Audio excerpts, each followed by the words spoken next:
In the late 1980s, a renowned French firefighter brought his children to live in a small town on the outskirts of Paris. With his philosophy and example to inspire them, those children and their friends began a journey that would give new life to the concept of movement. Today, their way has spread throughout the world. It has grown and evolved, taken root in the soil of many nations. It is a way that can be practiced anywhere by anyone. It is a path without a destination, a journey without end. But it had a beginning. And so the world comes to France, each person finding his own path, making his own way back to the source, where not too long ago a new discipline was born from ancient roots.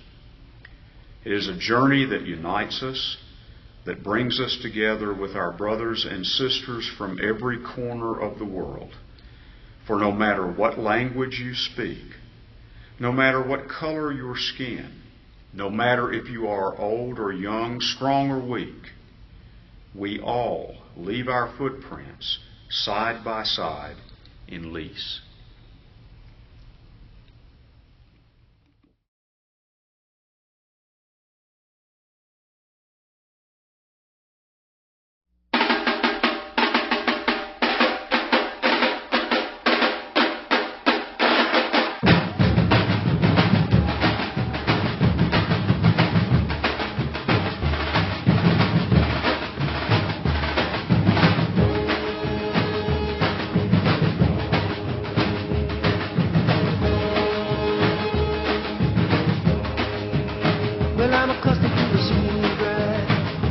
Maybe I'm a dog who's lost its bite. I don't expect to be treated like a fool no more.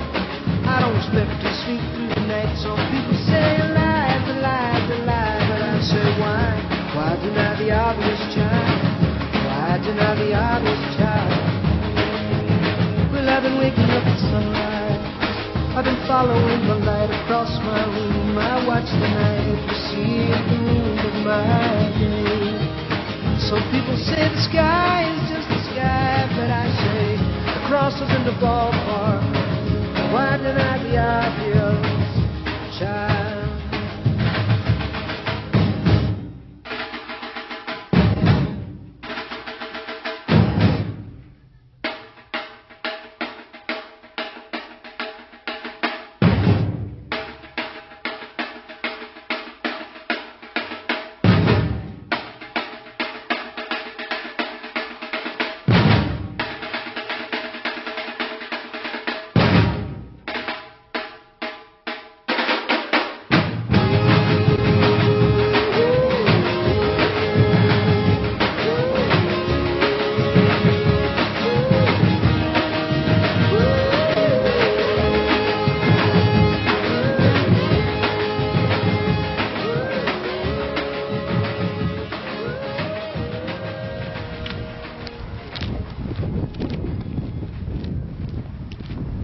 Because all of the people you just saw are traceurs, and because a lot of those movements seem pretty well adapted to getting you from one side of an obstacle to another, this is the point in the video where you usually hear somebody say something like, "This is parkour." They'd say that, and since they could show you 100 different videos that all say the same thing, a lot of people would believe it. But there's really a whole lot more going on.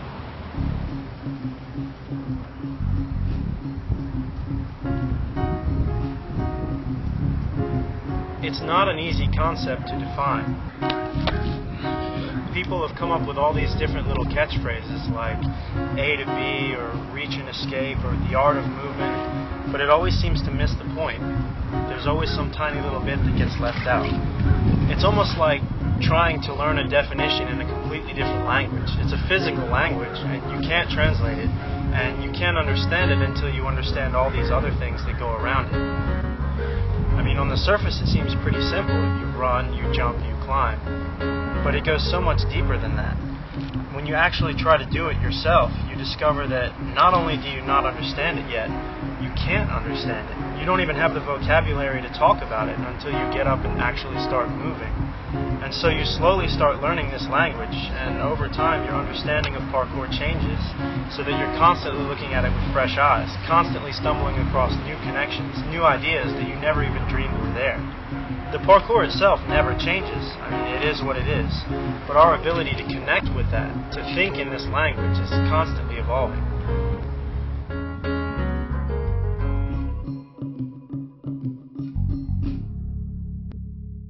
For many traceurs, a trip to Lisses is a crucial part of that evolution, a chance to really deepen our understanding of parkour and connect ourselves with its history and its origins.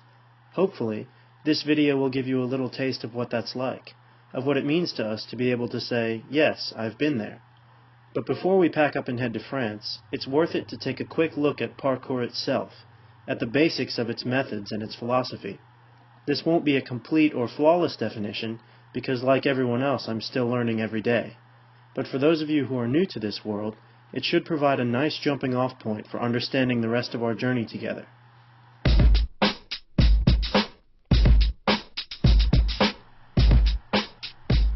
The founders of parkour were students of many different disciplines, such as gymnastics, climbing, and the martial arts. However, the strongest influence on parkour's concept and structure came not from these, but from Georges Hebert's méthode naturelle. Hebert, who was a leader in the development of modern physical education, devised a complete training system based on moral and ethical principles such as courage, action, and altruism. As a part of that system, Hebert took what he defined as humankind's natural and utility capacities and broke them down into 10 basic categories: walking, running, jumping, climbing, quadrupedal movement, balancing, lifting, throwing, defense, and swimming. Students of Hebert's natural method would engage in training sessions combining most or all of these capacities to develop physical and mental strength that could be adapted to any environment under any circumstances. Hebert believed that every human being had a responsibility to continuously develop themselves, physically and mentally, so as to be fully prepared to help others, especially in difficult situations in life. Hence his motto, "Être fort pour être utile." One must be strong to be useful. Although the founders of parkour never studied the natural method directly, they were strongly influenced by le parcours du combat, a military obstacle course discipline that grew directly out of Hebert's teachings. Thus, it's not surprising that parkour shares many of the core principles of the natural method, including its philosophy of whole-body strength and its insistence on utilitarian natural motion. In parkour, the goal is a complete freedom of action, an ability to move in whatever direction is called for with confidence, efficiency, and speed. A traceur's toolkit consists of any kind of movement that could be used to overcome an obstacle, including things like running, jumping, climbing, and rolling, as well as certain parkour-specific movements like the arm jump or the cat pass. However, while these and other familiar movements are a good starting point for beginners, it's important to remember that, just as in real life, there will always be situations where there is no quick and easy solution and a more flexible approach is needed. You can think of each specific technique as a phrase in the language of movement. By memorizing the most common ones, you'll be able to get around at least a little. But if you limit yourself to that kind of ability, if your answer to everything is a predefined response, you will never progress beyond a certain level, because you will constantly be trying to fit the world into your parkour instead of the other way around. It is the environment itself that matters, the environment and your ability to pass through it. For that reason, a traceur's attention should always fall first upon the obstacles and only second on the moves.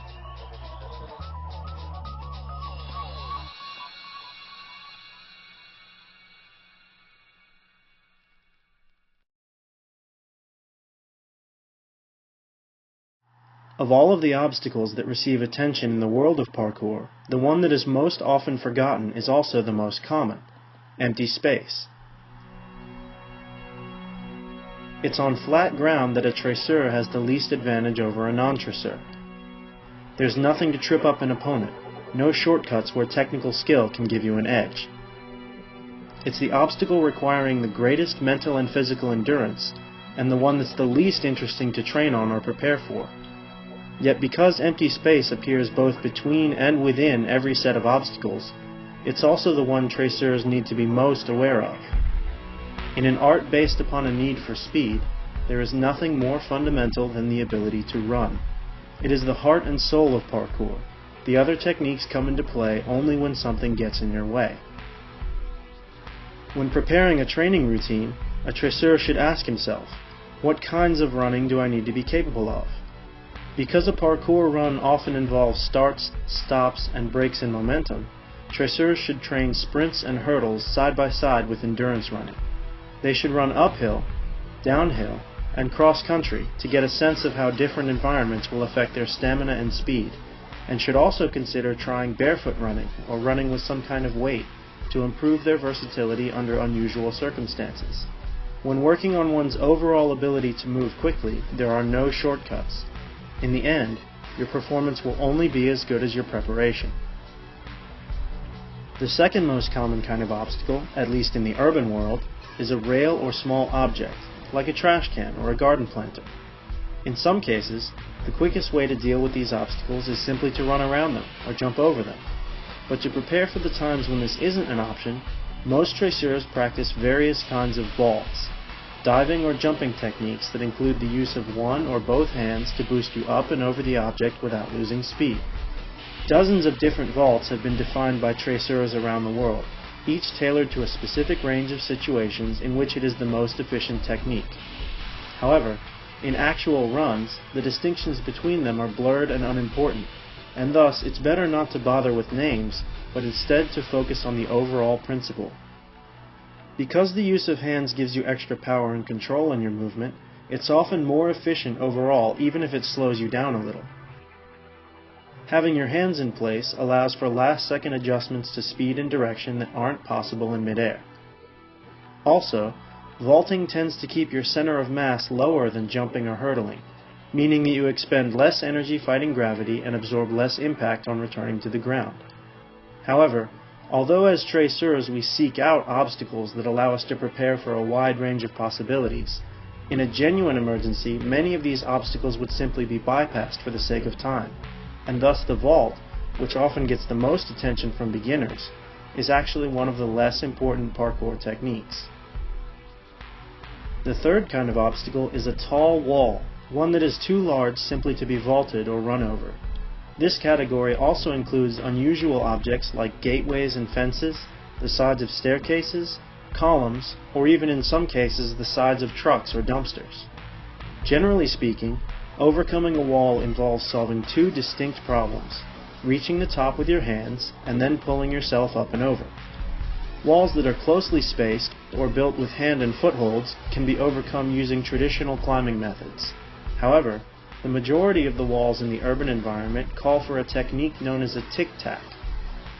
The main idea behind a tic-tac is that you can easily translate horizontal speed towards a wall into a direction change by pushing off with your feet. Typically, a single, solid step just above waist height is the best option.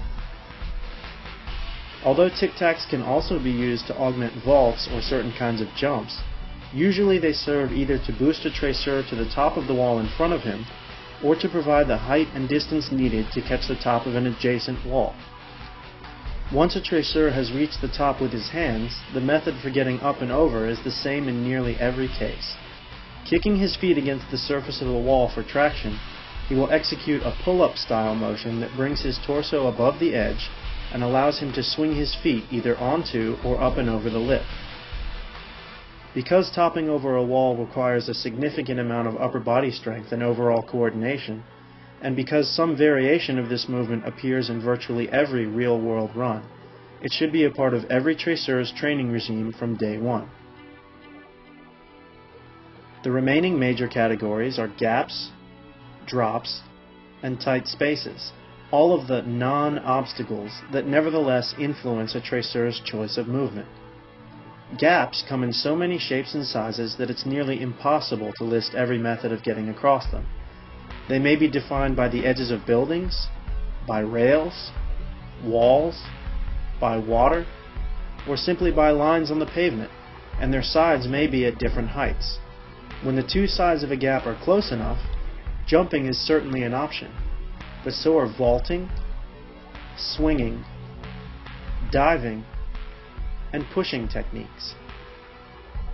When preparing to cross a gap, traceurs may be running, standing, or hanging. They may come into the other side with a full stop, with a running touchdown, or with an arm jump landing leading into a climb-up. This level of variety makes it impossible to think in terms of guaranteed methods.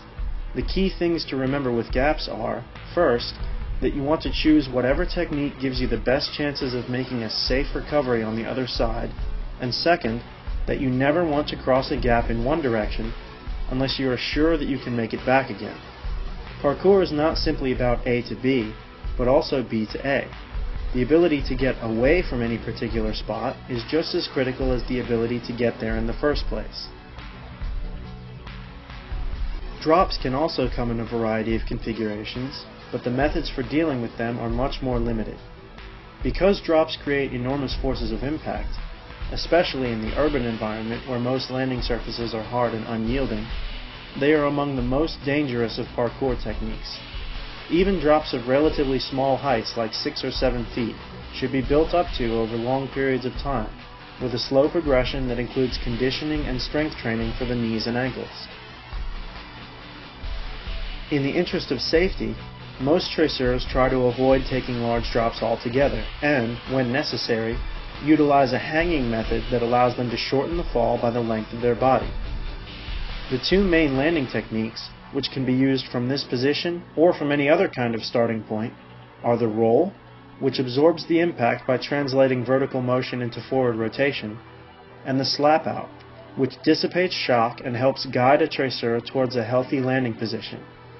Again, a good rule to bear in mind is not to take a drop if you are unsure of your ability to get back up to where you started. This will help traceurs to recognize drops which they really shouldn't be taking in the first place.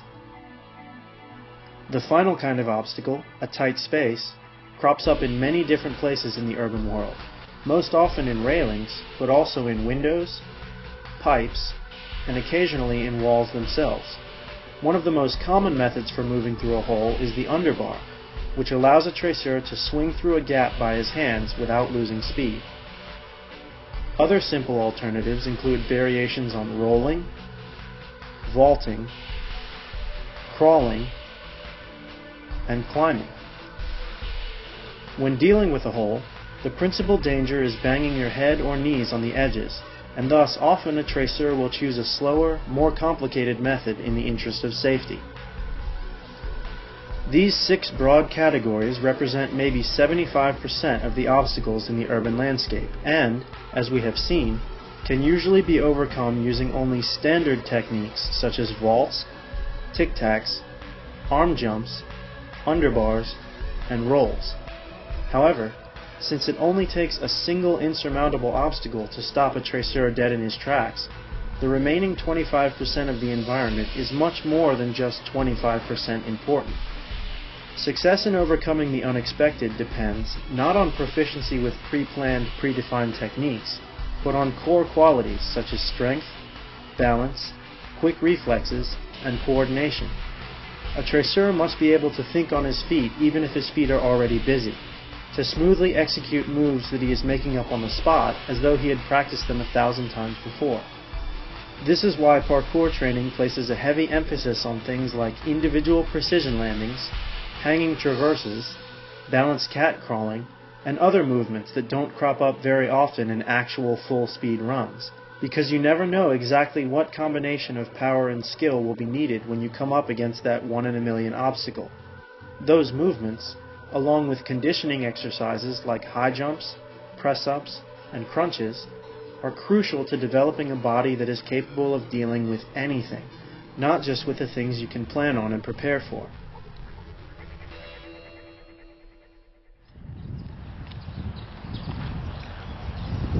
Of course, simply having a strong body is not enough to make you an effective traceur. There are many, many aspects to parkour that we haven't touched on yet, ranging from the physical to the mental and even up to the spiritual level. We could spend hours discussing things like proper progression or developing fluidity between movements. And in fact, there are hundreds of videos and tutorials out there that have done just that, and done it a whole lot more efficiently than I can ever hope to.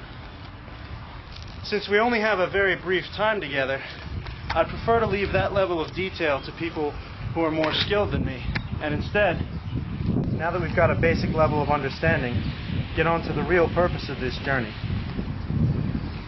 We're going to be spending a lot of time talking about parkour together, but there's really no better place to do it than the one that we're headed to.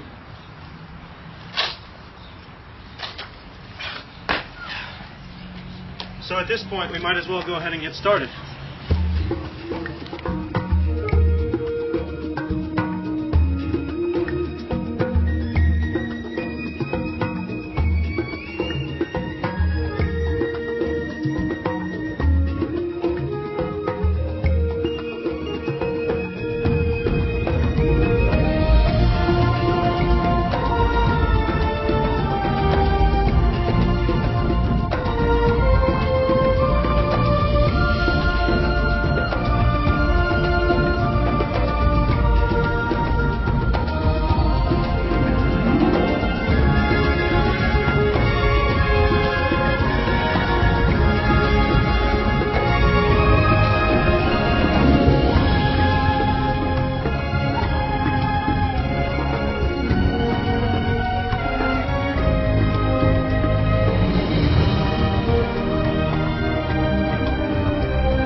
Every year, hundreds of traceurs from dozens of countries make the journey to Lisses, to see and train in the places where parkour was born. Many of us are in our teens and 20s. For some, it is the farthest from home we have ever traveled. We don't know what it will be like until we get there. We've seen it before in videos, but there are no maps, no guides, only an idea, a desire to see it for ourselves.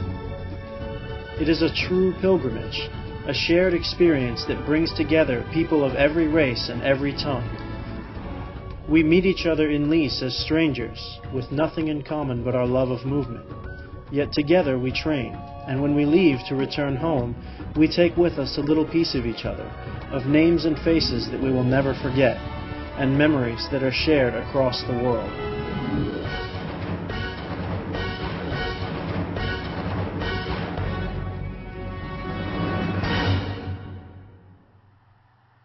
This is Lisses, or, to be more accurate, Lisses, and Evry, and Courcouronnes.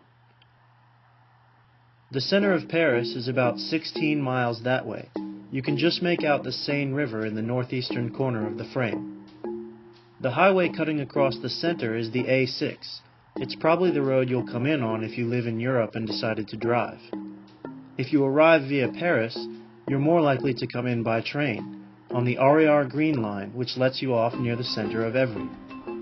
We could zoom in a little closer and actually take a virtual tour of all the famous spots in the area.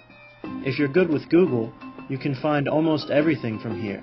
The Dame du Lac, Place de Chevreuse and the Long Rayage, even the buildings from the chase sequence in District 13. If you have everything handed to you on a map, though, you miss out on two of the most important parts of the pilgrimage: training around with a local guide, and getting a chance to do some exploring on your own. For that reason, we're not going to be very explicit about how to get around. But here are some of the basics, just enough so you don't feel lost. For the average traceur, home base is located here, the Evry A6 Formule 1 Hotel. Just ask the locals for Formule 1. Even if your accent is as bad as mine, they'll appreciate the fact that you tried. If you're looking for the Dame du Lac, you don't have far to go. It's quite literally right across the street. To get into the heart of Lisses, Go mostly south from there. If you don't start recognizing buildings right away, you probably should have watched more videos before making the pilgrimage. To get to the forest, you're going to have to head northwest, out of Lisses. It's a little tricky to track down, but definitely worth a visit. On the other hand, if you're trying to find the manpower gap, the university, or the cathedral, your best bet is to cross the bridge behind the hotel and then travel parallel to the highway for a bit before turning north into the city. And that's about it. There are thousands of places to see and to train in the area, but as we said, you shouldn't rely on videos to find them, but should get in touch with the traceurs who live here. Not only can they make your experience 100 times more memorable, but it's also the polite thing to do. You're in their home. Let them know you're here.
There's a special sort of friendship, a camaraderie that comes out of PK in general, but most especially out of Lisses. Not only is there a feeling of teamwork and mutual support, but there's a oneness that comes from the shared experience of the pilgrimage. It's almost spiritual. All of us coming here, training on the same obstacles, it's like we're all coming together to Lisses, even if at different times. You grow a special appreciation for other traceurs. Watching each other's videos, we form a relationship, like we've had a good conversation, only we're speaking in the language of parkour. You get a feeling almost like you're all elaborating on the same idea, and each person brings something new to the table. It's the same sort of evolution of movements you get when everyone's working together in one circle, building on the same techniques in the same place at the same time. The source of that feeling is, of course, the collection of videos that visiting traceurs have compiled over the years.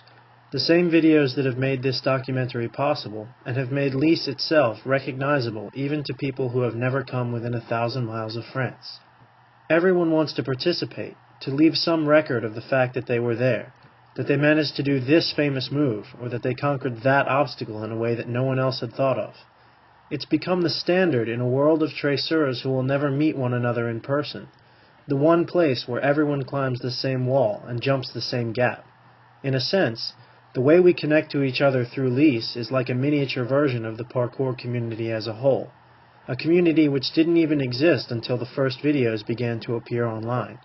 We wouldn't be in Lisses without the internet, just as many of us would not be traceurs at all.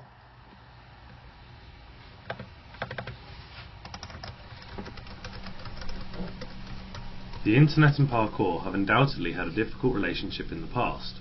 However, I'm sure that many of us would not be the tracers we are today without such a means for connection. This is the crux of why the internet is so important. If we are having difficulty in an area of parkour, or questions about anything at all, like health issues, or mental barriers, or anything, we can simply ask an entire community for their opinion, and then we can draw our own conclusions ourselves.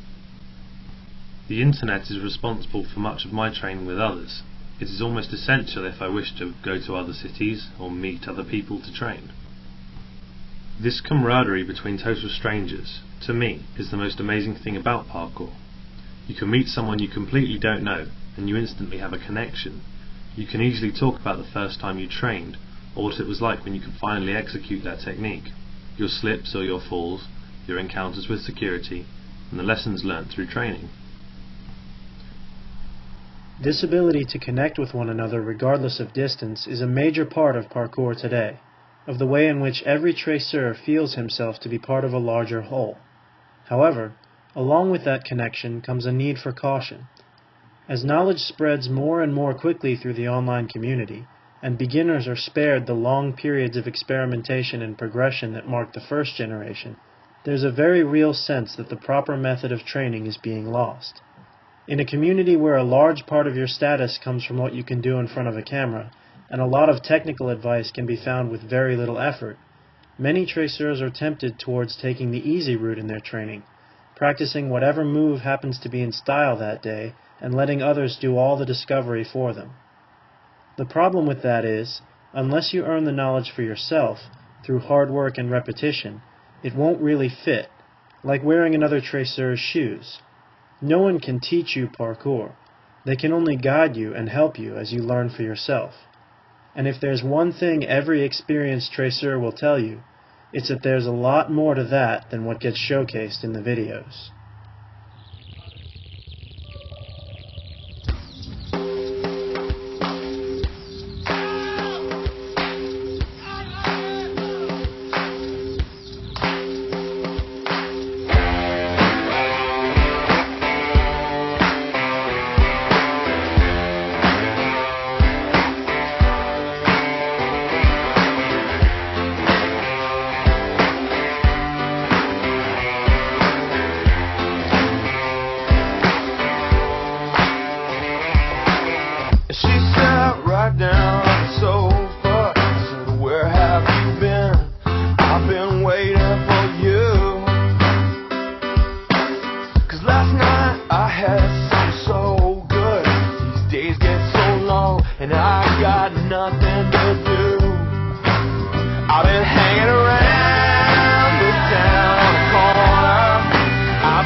I've been lying right here on the floor.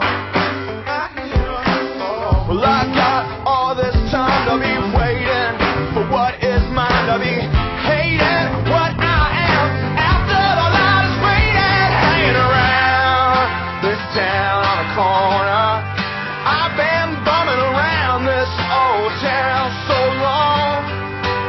I've been hanging around this town on the corner. I've been bumming around this old town for way too long. I've been hanging around this town on the corner. I've been bumming around this old town for way too long. I've been hanging around this town on the corner. I've been bumming around this old town for way, way, way, way, way too long. Way, way, way, way too long. Way, way, way, way too long. Way, way, way, way too long.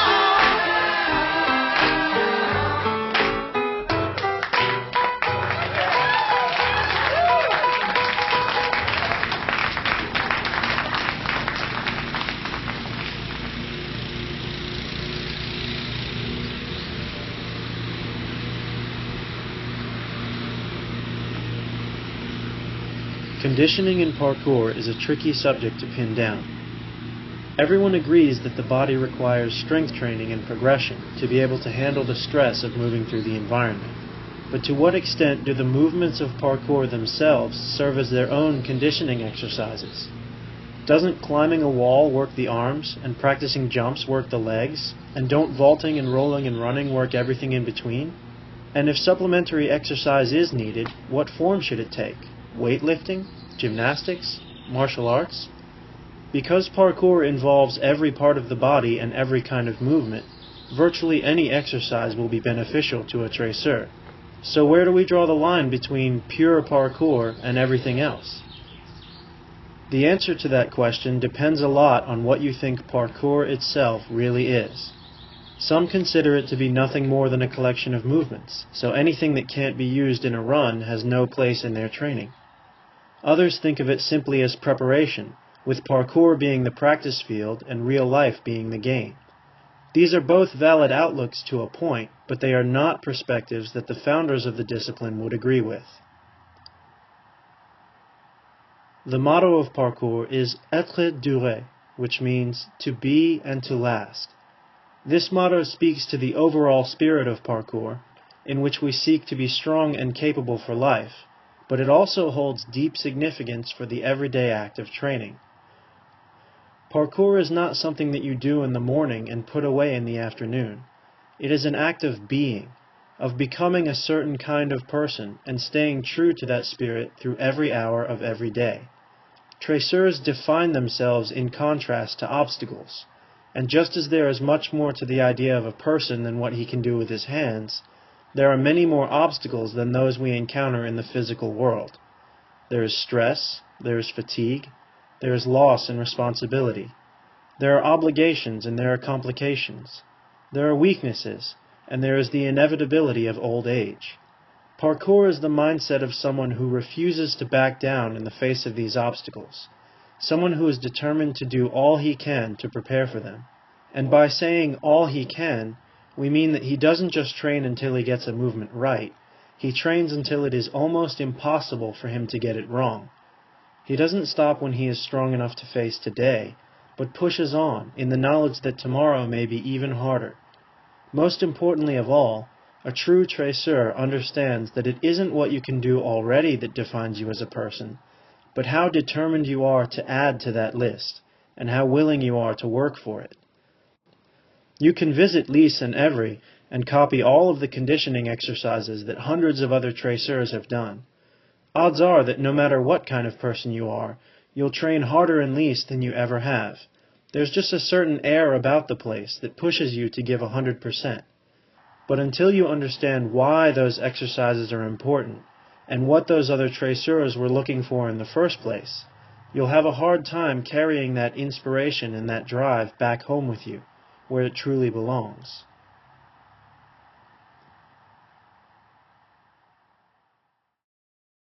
I think the way it works is it has these sprayers at the bottom. Alright. That like spray the floor and stuff. So when I came out of the bathroom, it like the red light stayed on like it was occupied. And when I went into the shower right next to it, I heard this like noticed there were little, looked like little nozzles at the baseboards, like against the floor. And when I went to shower, dude, that shower does really suck. Like you were talking about, it was cold, and it just like stayed sort of cold. I had to hit it like, it's like those, hand things. You press it down, and it goes for a little while, and you press it down again. I had to hit it like 10 times before it got any kind of warmth. It sucked. Although issues with the shower water are probably not the first thing on your mind as you prepare a journey to Lisses, they're just one part of a much larger and more daunting question. Just how exactly is a traceur to go about surviving on a 2-week trip to a small town in France? Visiting Lisses is nothing like visiting London or Paris or Berlin. It doesn't have signs in 10 different languages or all-in-one hotels that will feed you, do your laundry, and provide you with easy entertainment. The reason it doesn't have these things is because Lisses is not a tourist attraction. It's a place to live. That being said, managing a few days as a visitor isn't all that hard once you know what you're dealing with. There are several hotels and hostels in the area, but as we mentioned earlier, most traceurs find themselves staying at the Formula 1. It's definitely placed right in the thick of things, just off the highway and within walking distance of both Lisses and Evry. You can book it online by going to Formula 1's main website and searching for Evry A6. If you're traveling with friends, you can split the cost so that each of you pays only about €12 a night. The hotel allows you to put up to 3 people in a room for the same price. The rooms themselves are simple but clean, perfect for traceurs. Don't expect to watch a lot of television unless you speak French, and if you plan to use the internet while you're here, bring a working credit card. There's a good wireless connection, but you pay by the hour. Only 2 warnings for visitors. First, bring your own towel. You'll be glad you did. Second, while the hotel offers a decent breakfast, it might be better to skip paying the extra euro and buy your own elsewhere. Cereal and toast is fine for the average person, but traceurs may need something with a little more energy. Other than that, the hotel is great.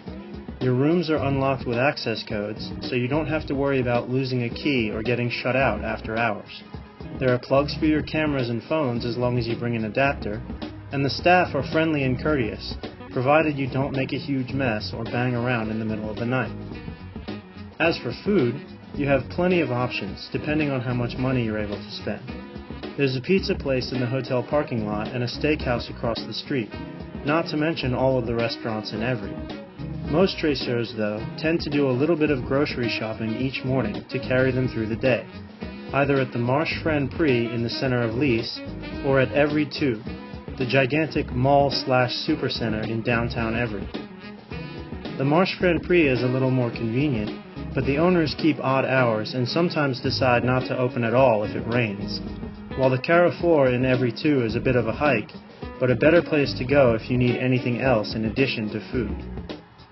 Also in Evry is the only laundromat that I, at least, was able to locate in my 2 trips to the area. If you're really tight for cash, you always have the option of washing your own clothes and hanging them out to dry. But if you have a few coins, it's quite convenient to throw in a load and then spend the hour training. The laundromat is located right next to one of Evry's most famous hotspots. As for keeping track of your money, yes, debit cards will work in Lisses for most banks, so you don't have to carry everything with you at all times. There's an ATM located right next to the Marche Franprix. You've probably seen it a dozen times in videos without recognizing it. Just around the corner is a phone box too, so if you don't have a cell phone that will work in France, you can still keep in touch with the folks back home. You can purchase a phone card from the news shop on the Long Voyage, right next to the phone booth. For the most part, I think that pretty much covers it. Food, shelter, cash, and communication. I can't tell you much about the nightlife in the area, but since most of us are training hard enough to collapse at the end of the day, I don't think entertainment is much of an issue. Of course, you do get the odd rainy day that makes parkour a little tricky, but if you really can't stand the boredom of the off hours, just try talking to some of the locals. You'll either have a decent conversation, or you'll get a real incentive to learn some French before your next visit. français, hein, je vous parle. Ouais, bon, disons que on voit pas mal de jeunes qui sont un peu de partout en Europe, qui viennent nous voir, et aussi de l'autre côté de la Manche, donc des États-Unis. Ces jeunes, ce sont des sportifs. En général, les rapports se passent très bien avec ces gens-là. Il n'y a pas de souci. La seule chose qu'on demande, c'est le respect des populations et des gens dans leur exercice de leur activité sportive sur le lieu même de la copropriété. C'est un sport qui pour moi, je ne pratiquerai pas parce qu'il est pour moi un peu trop violent en termes de choc. Jean-Luc is a long-time citizen of Lisses, and a part of the community which pays for and maintains the Place de Chevreuse, familiar to many of us since the earliest parkour videos. He has seen many traceurs come and go over the years, and offered to share his thoughts with us one day while we were training. Every time I speak with these people, all it's okay. We can speak. We can exchange ideas. For us, what is not good is the dusty. Yeah? The dusty who stay on the walls. Les traces, je ne sais pas traduire en anglais, j'ai pas la traduction qui me vient. The traces Jean-Luc is speaking of are the marks on the walls of the plaza and other famous locations. Black streaks from our shoes that remain long after we've gotten tired and decided to go home. For us, they're not really a problem. But for Jean-Luc and the others who live here, this is home, and those black streaks are signs of a subtle imbalance in Lisses, as traceurs leave their mark on property that does not belong to them. We ask to the people who practice the sport to have the respect of the people and the property of the people. Why? Because we all together paid for all the walls, the painting, and so on. You know, it's an open place here. You can practice your sport without problem. In total respect. Don't practice in the stairs, in the ways, because when you are in the stairs, in the ways, you are by the people. You understand what I mean? Oui. It is not to you to say, don't go in the stairs. Yeah. Okay. Right. It's their stairs. It is not what I say. I enjoy to meet people and speak with you. For example, with you, this young German. I have no problem with the sportmen who come with friends to practice. Generally we have no problem. I understand your sport. I understand. I have the spirit of the sport, but the sport must be practiced in total respect. Respect the other is also respect yourself. Sport with mind. Right. Not just the body, but the heart and the mind. Mind and heart. David and Sebastian have turned a film for Nike. Yeah? Right. And they ask the propriety to do this film. All the people, all the representatives of the propriety said no. I said yes. I said yes, and the others said yes. Because why? I said, if that can give a chance to David or Sebastian for the future of their life, making their sport, or we can say yes. But in the spirit of the respect of our property and how people living in the property. Jean-Luc is talking about the original Nike advertisements that became Parkour's big break. The other homeowners in Place de Chevreuse were reluctant to give permission for filming at first, but notice the reason why they gave in the end: out of support for the young men who were practicing parkour. If these advertisements could offer them a chance to do something great in life, the people of Lisses were willing to let them try. One has to wonder now whether they regret that decision. In the spirit of cooperation, they reached out to help a few young traceurs along a path that many of them disagreed with. They did it for the people, for Belle and Foucan and their friends, not for the sport itself. And in return, those original traceurs established a code of respect for the city and its occupants, always training as quietly and unobtrusively as possible, never practicing in ways that would damage the buildings or disrupt the people. Yet now hundreds of traceurs enter Lisses every year as if it were their own, many of us making no effort to connect with the people or to thank those whose generosity allows us to train. Where is the cooperation, the give and take? Where is the recognition of the debt that we owe to the citizens of Lisses? I am just another traceur.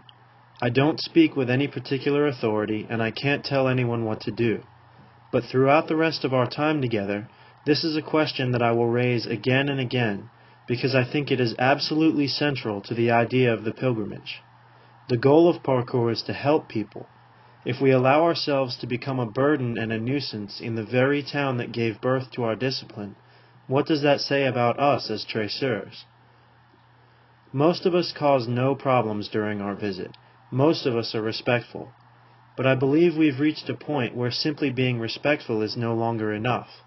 No one traceur considers himself responsible for the black marks all over Place de Chevreuse, but the fact of the matter is that each and every traceur contributes to them.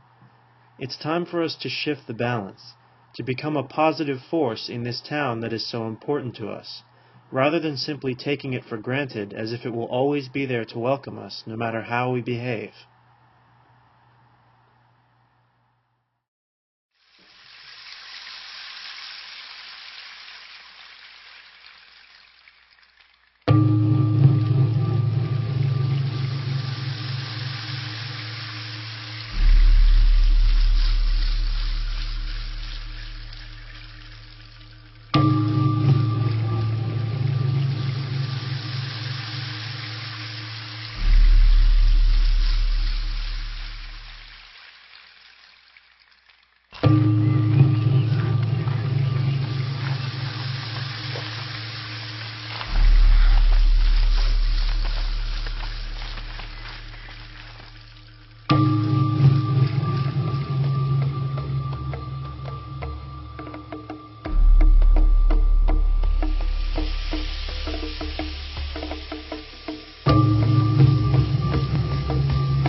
Today we're heading to Evry, which is about 10 times the size of Lisses and has maybe 100 times as many obstacles.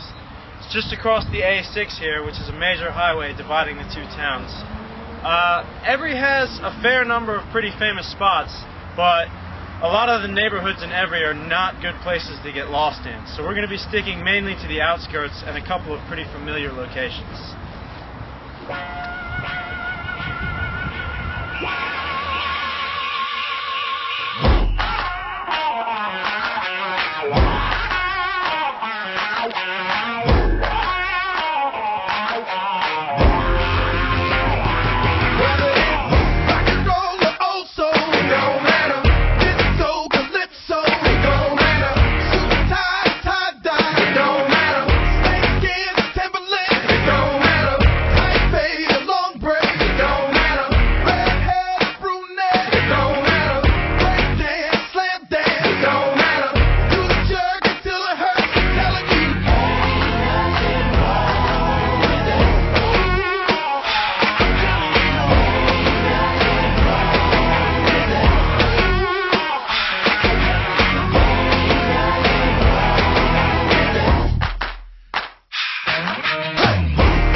Certainly, a lot of the possibilities of Evry are out of the range of the average traceur. But one of the biggest lessons you learn from pilgrimage is that these people, these places, they're really real, you know? When you come here, when it's no longer just pixels on a screen, it really hits home that what these men have done is not special effects, it's not the movies, and it's certainly not impossible. Anyone can do it if they have the determination and the will. So no, not today. This jump's not for me. But there was a time in every great traceur's life where he was no better than me. So I'm going to keep on training, one step at a time, and go as far with my body as I can possibly go. And one day, maybe I will do this jump. The only real obstacle is myself. One of the most difficult decisions to make in Lisses and Evry is when to walk away. Traceurs don't like to back down even under ordinary circumstances, and when you've traveled hundreds or thousands of miles to an obstacle that you may never see again, there is a strong desire to push forward and overcome it at all costs. But the simple fact is that no matter how familiar these obstacles seem to us from videos, no matter how many of our peers and colleagues have overcome them, there will always be things that we simply aren't ready for, and that it would be irresponsible to try. Then, of course, there's the second issue of what to do about the things you are ready for. One of the greatest problems with the pilgrimage is that, having seen so many of the possibilities executed with ease by other traceurs, A certain part of us expects simply to walk up to them and succeed. We know that this isn't how it really works, but deep down inside it's still very easy to get frustrated by difficulties that wouldn't bother us at all at home. After all, you're constantly saying to yourself, I only have a week, I may never come back. I have to get this done right now, I have no time for mistakes. But actually, you do. We watch each other's videos, and in 3 minutes we see all of the highlights of a week or a month of solid and purposeful training. A week or a month spent on just those obstacles, coming on top of years of other training, all to produce 3 minutes of fast-paced, full-speed, successful footage. For you, as an individual traceur, what that means is that you have a choice ahead of you. If all you care about is those 3 minutes, if the only part of your training you enjoy is the victory at the end, then a pilgrimage, where you'll face obstacles that test the very limits of your skill, might not be the most efficient use of your time and your money. But if it's the training itself that you love, if you find yourself living for each and every second, regardless of whether it means failure or success, then you'll see that nothing could be better than taking a minute to slow things down and savor the time that you've got.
Sometimes difficult for us as traceurs to appreciate the fact that the people in Lisses really live here, that for them this isn't a playground. I mean, the school we just came from really is a school. It's got kids inside it 6 days a week, and us trying to jump around on it while they're still inside is not only disrespectful, it's dangerous. We need to remember that we're visitors and do our best to be quiet, safe, and preserve the walls and structures we train on because they're not ours. The Damier was a famous landmark for us, one I was really looking forward to training on. But what it really boils down to is the citizens of Lisses decided it had to go, and we need to respect that as a community. A lot of traceurs were really upset when it was destroyed, and certainly the pilgrimage isn't quite the same without it. But except for the people who actually live here, none of us has a right to complain. We're all guests, and as much as we want to remember the Damier, we need to remember that first.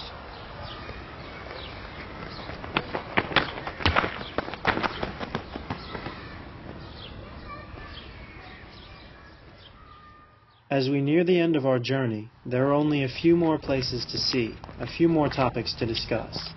But it bears mentioning that, while we've spent a lot of time thinking about very important things, A journey to Lisses is not all about being serious and weighing deep philosophical issues. At the bottom of it all, despite all the justifications we can offer and all of the lessons we can learn, the reason we go to Lisses is the same reason we do parkour, because we enjoy it. It's fun. It's fun to go someplace new, to travel with friends, to take a vacation and spend some time doing something that we love. And while I believe every word spoken on this video needs to be heard, there's also a time and a place to relax in Lisses, just as there is everywhere else.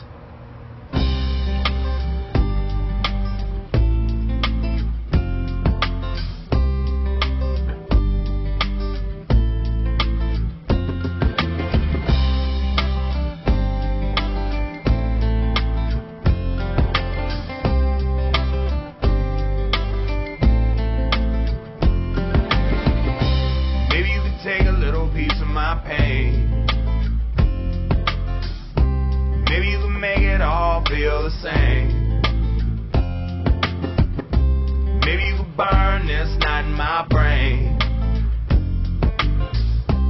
Maybe you could find someone else to blame for all this pain.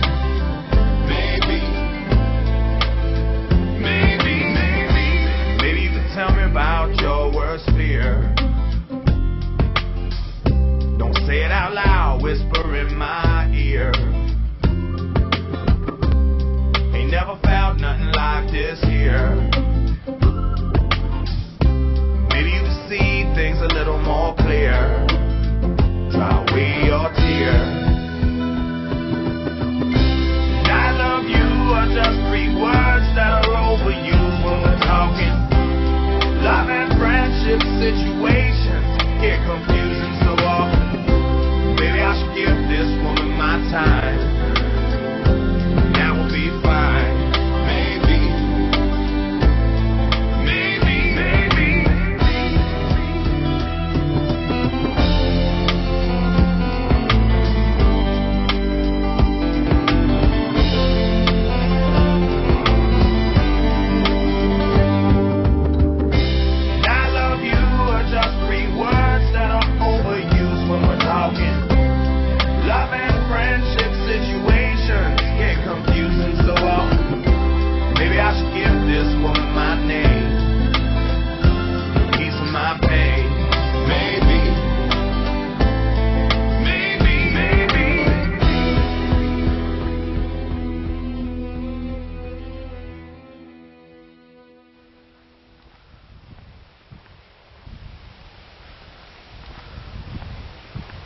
It's a bit of a struggle when you're in Lisses to make sure that you don't just copy the same thing that Belle or the Yamakasi or some other traceurs did in their video. These obstacles here are so familiar and they've been covered so many times by such talented athletes that it's really difficult to make sure sometimes that you're thinking for yourself. It's good motivation to try and come up with a new move that nobody's ever done before without getting ridiculous or completely inefficient, but at the same time it's very difficult. However, every person has at least one thing that they saw it in a video and all they want to do is go back to that exact spot and recreate that exact move in the exact same way. That's kind of why we're here, right? I mean, this is Lisses. It's not our hometowns. This is not where we're from. I have posts like these in my hometown and I could walk across those, but the ones in my hometown, David Belle's never walked across those.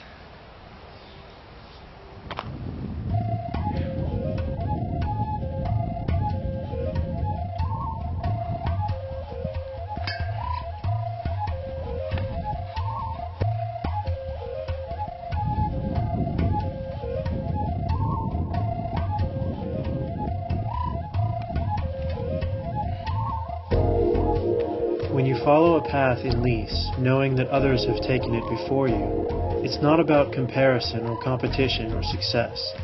It's simply a way to feel, for just one moment, that they are standing there beside you, that even though you may be many years behind them, you are both walking the same road together.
these guys arrested me when I was here before.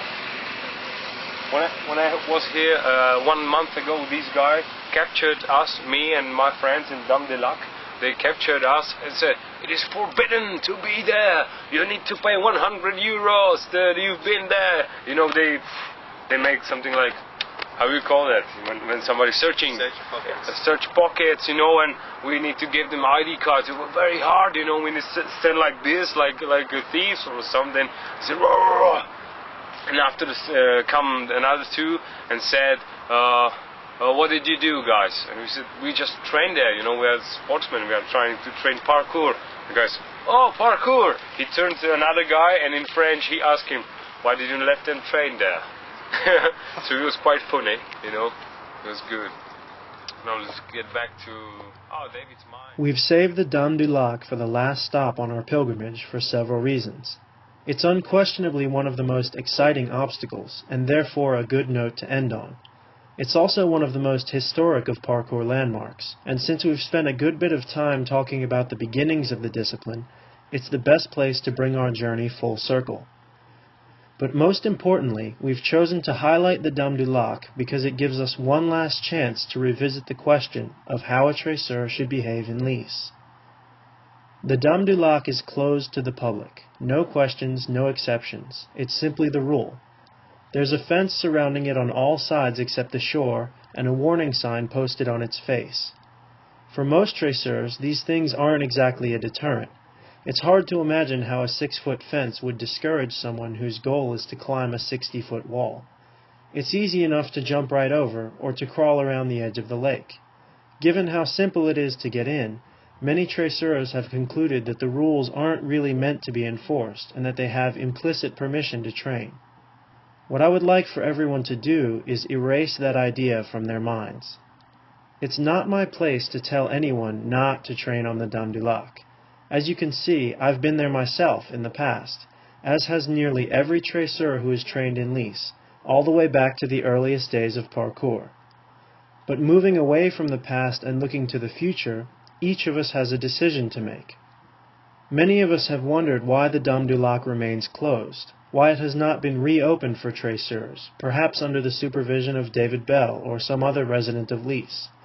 We wonder, do they think the fences are stopping us? Do they not realize that we're getting in anyway? Why should they bother keeping the old rules if they can't enforce them? The answer is no, of course they know the fences aren't enough. But they also know that if they built a wall, we would climb that too. That if they put up barbed wire, we would find a way around it. That if they guarded it during the day, we would train at night.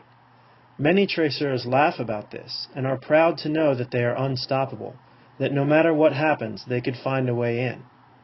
But to the authorities of Lisses, all that attitude means is that we are determined to be disrespectful, no matter the stakes. That we consider our pilgrimage and our discipline to be more important than their laws and their property. It may be true that they can't stop us either way, but why should they show respect to us and change the law, when we show no respect ourselves? In all honesty, our training at the Dame du Lac does little harm, as most of us are careful to stay within our limits, and no traceur has ever been seriously hurt there. There's every reason to believe that it could be reopened in the future, and that our training there could become legitimate. But it's also possible that it could be demolished, that like the damier, the people of Lisses could choose to have it removed. As traceurs, each and every one of us would like to have a voice in that decision, to be able to say, wait, no, and have the people of Lisses listen to us.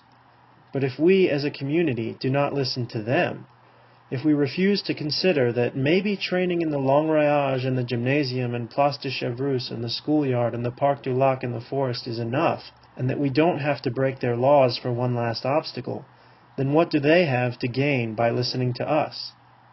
I believe that the traceurs of the world have to make the first move, to show respect to Lisses before asking for respect in return. After all, we are the visitors.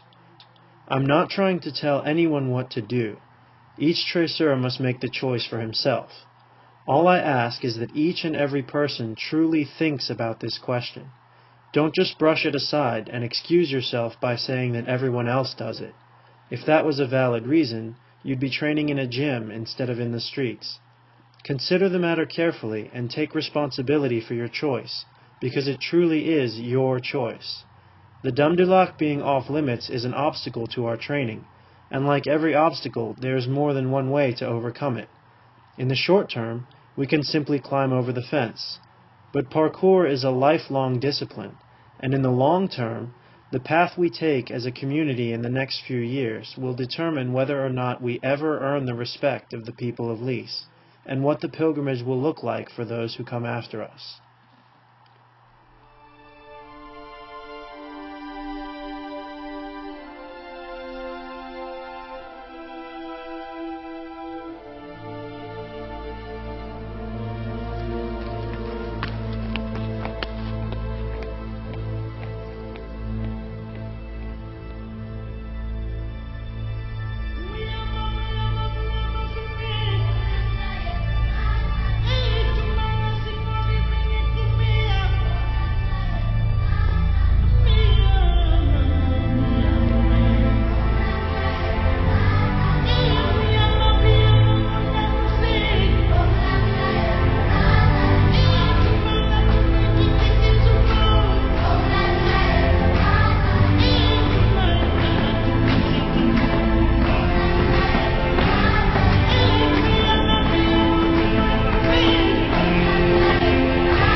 time has come to return home, to take our last look and make an end to our pilgrimage. We would linger if we could, but our time in Lisses is only a single step on the path of the traceur, and each of us must be ready to move forward. Yet even as we turn our eyes to the rest of the world, a part of us remains behind, standing silent and alert and waiting to welcome the next traveler in the true spirit of parkour.